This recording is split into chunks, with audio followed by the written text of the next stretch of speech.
আসসালামু আলাইকুম। Hi everyone, welcome back to my channel Alam Fatema's কিচেনে। আজকে মলা মাছ চচ্চড়ি করব, সেটা তোমাদের সাথে শেয়ার করছি। এখানে আমি মলা মাছ পরিষ্কার করে ধুয়ে নিয়েছি, আলু কুচাই নিয়েছি, বেগুন। এখন একে একে মশলা দিব, আর তোমরা ভিডিওটি সঙ্গে থাকো। লবণ দিয়ে দিলাম,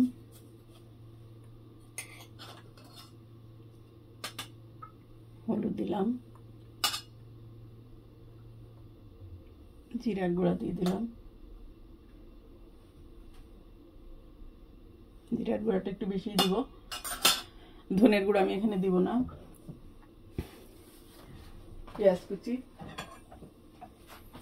পেঁয়াজ কুচিটা দিয়ে দিলাম।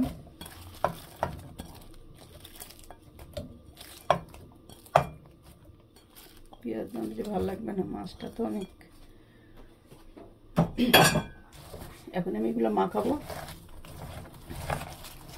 সেই সাথে দিয়ে দিব এখানে রসুন পেস্ট দিলাম, আদা পেস্ট অল্প দিলাম। এইসব মাছে আদা পেস্ট না দিলেও হয়, আমি অল্প অল্প তবুও দিয়েছি।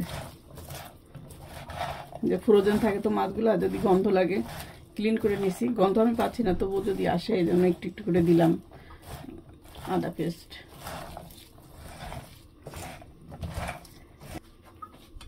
এটা কাঁচামরিচ দিয়ে রান্না হবে, মরিচটা একটু বেশি দিলাম, মরিচটা নালে ভালো লাগবে না। আলু আছে বন্ধুরা। এখানে এই যে সরিষার তেল দিয়ে দিলাম,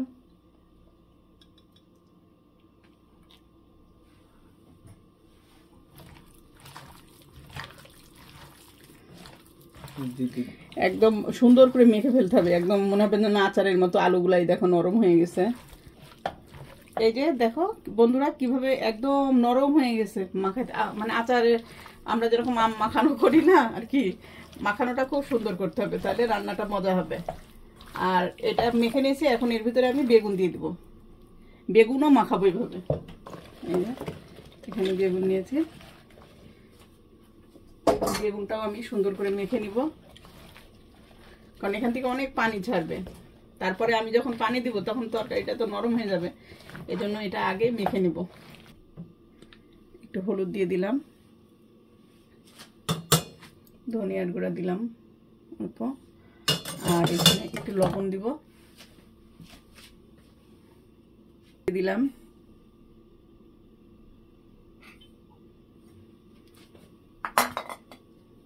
এখন আমি একটু লবণ দিয়ে দিব।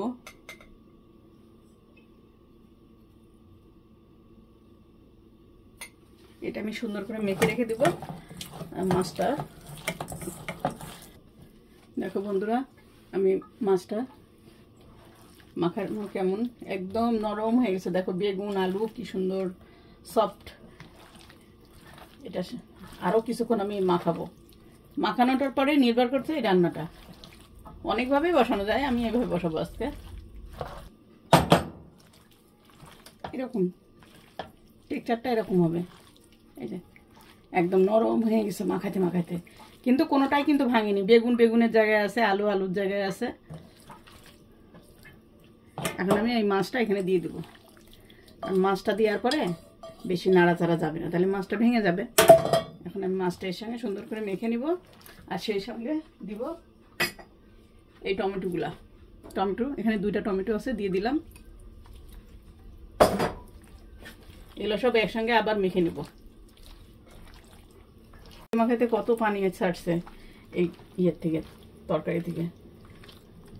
এখন আমি এখানে একটু হাত ধোয়া পানিটা জাস্ট দিয়ে দিব। সব মাখানোর কমপ্লিট।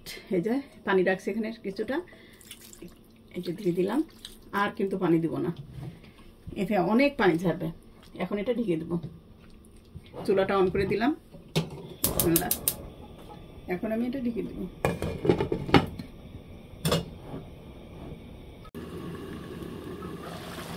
দেখো বন্ধুরা কত পানি বেরোইছে, শুধু হাতে মাখা পানিটুকু দিলাম, তাতে এই অবস্থা।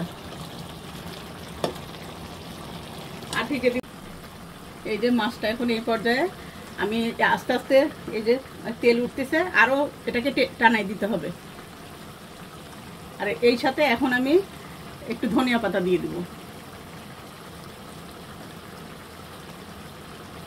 এই যে এখানে কুচায় রাখছি, এটা এখন আমি দিয়ে দিব।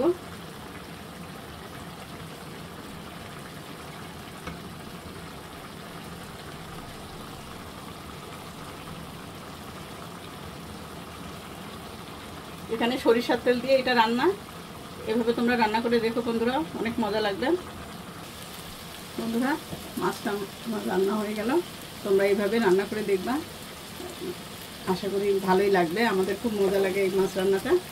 তাহলে আমার ভিডিওটি ভালো লাগলে লাইক, কমেন্ট, সাবস্ক্রাইব করবা। আজকে এই পর্যন্ত, আল্লাহ হাফেজ।